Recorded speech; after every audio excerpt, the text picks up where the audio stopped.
The Pirate King Gol D Roger. Everything the world has to offer, wealth, fame, and power, was his, becoming enemy number one of the world government with the highest bounty of all pirates. And most importantly, single-handedly setting off a new generation of pirates, leaving behind a legendary legacy that could have only been done by the most powerful pirate. So how strong was the strongest pirate of all time? What does becoming the Pirate King mean, and what exactly was the legacy he left behind? All questions that will be covered and answered in this video, so be sure to stick around to the end so you don't miss a thing and learn how strong Gol D Roger truly was. Go ahead and tickle that like button so we can start with Roger's past and learn just how he became the man who reached it all. Roger was born in Log Town, the same Log Town where Roger was later executed, setting off the Great Pirate Era. Little is known about Roger's upbringing, but what is known is how Roger faced difficult circumstances growing up, causing him to develop a fear of losing the ones he loves. Something he feared above all else was she carried for the rest of his life. According to Garp, even when facing an army that he can't beat, Roger would stand his ground and fight, not because he had a death wish, but because he's making sure the enemy doesn't go after his friends. Because of his past, Roger made it his mission to turn the world upside down. To Roger, this would mean taking power outside of the hands of the world government, a massive dream that he would not be able to do alone. He would eventually come to meet a young Silvers Rayleigh, who was living on a boat he stole after his house had burned down. Impressed with Rayleigh's story, Roger asked him to join in changing the world. Rayleigh initially refused, but it didn't take long for Roger to convince him, and they quickly became best friends. This would mark the very beginning of the Roger Pirates, who would very soon start making a name for themselves in the world of pirates. Roger and Rayleigh quickly gained strength and overpowered any pirate they came across, something unheard of for rookies, especially for ones who don't have devil fruit powers. Most pirates get their strength from devil fruit abilities, but not Roger. All Roger needed to defeat other pirates was his sword and hockey. As for one of the few people in the entire world able to use all three kinds of hockey, Roger never needed a devil fruit to become powerful. Instead, he would develop his hockey further. Kaido even mentioned that Roger's hockey alone was powerful enough to make him among the strongest in the world. Starting with Roger's armament hockey, it was extremely advanced, and on top of the fact, Roger wielded one of the 12 supreme grade blades with his sword Ace. This was the perfect pairing, allowing Roger to imbue his sword with hockey so intense,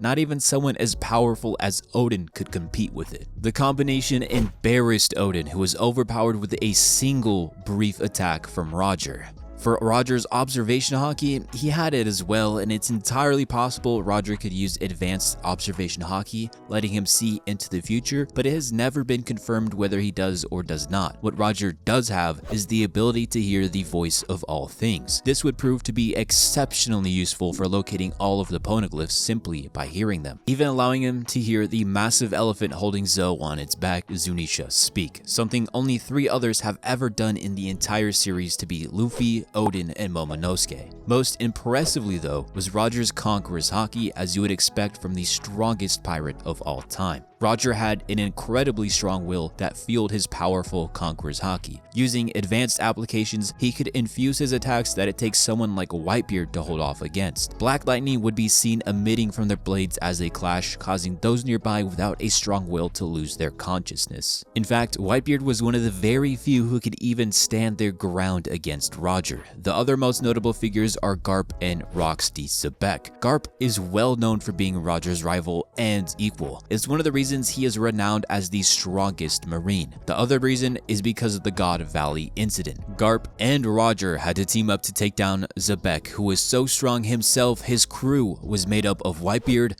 Kaido, and Big Mom. Roger and Garp fought all of these powerful pirates and walked away alive and victorious. So yeah, Roger was easily the strongest pirate of all time, cemented by the God Valley incident. And that's before Roger even became the Pirate King by reaching the end of the Grand Line. But what does being the Pirate King even mean? To many, it means ruling over others. For Luffy, it means being the most free of all pirates. And for Roger, well, he never planned on becoming the Pirate King. That was simply a title given to him by the public after reaching this secret island Laugh Tale during his final voyage. Roger became sick with a disease that was going to kill him. No doctor could save him, and it was only a matter of time. Roger knew he had to do something big to achieve his dream, but his time was running out, and fast. He had been sailing for nearly 30 years, and the world was no closer to being changed than when he started his journey way back when he asked Rayleigh to join. The world government was massive, and it would take decades or more to change anything about it. What could Roger even do? In what must have been a stroke of genius, Roger figured it out. You see, it wasn't about what Roger could do himself, it was how he could influence the entire world to do it for him. All he needed to do was learn everything there is to pass on to the next generation and leave it on an island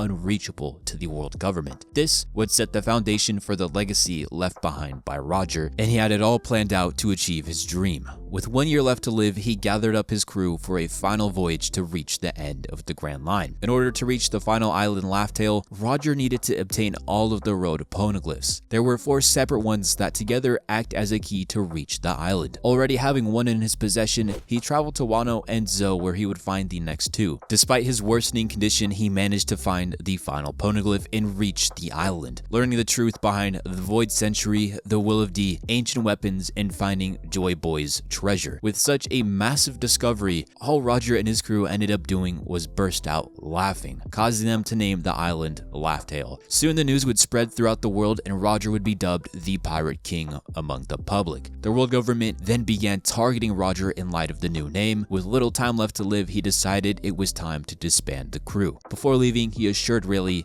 that he would not die and parted from his crew, never to be seen again. However, even though Roger became the Pirate King, he still hadn't achieved his one dream, turning the world upside down. Knowing how much it would anger the world government, Roger began tying up any of his loose ends before truly igniting the world. After settling down and leaving the crew, he had a son on the way named after his sword, Ace. To keep Ace safe from being hunted by the world government, Roger requested the help of Garp to look after him. Garp, being a Marine and working for the government, was hesitant to do so, but Roger knew he would do it anyway. Finally, he had one last meeting with Whitebeard, whom he told about the Will of D and offered to tell him the way to Laugh Tale. Whitebeard wasn't interested and declined the offer. And so with all of that out of the way, he turned himself over to the government to be executed. Of all places he could spend his final moments, why did he turn himself over to the very entity he wanted to change? Simple. He knew that his execution would be the perfect platform to set the world ablaze. With the entire world watching his execution, Roger was grinning wide as can be, because he knew his dream would live on. My treasure, if you want it, I'll grant it. Search on, all the world had to offer. I left it in that place. And so that is the legendary legacy left behind by the strongest pirate of all time. Let me know what you think the One Piece is down below in the comments, and go check out this video here about why Luffy isn't a hero. So yeah,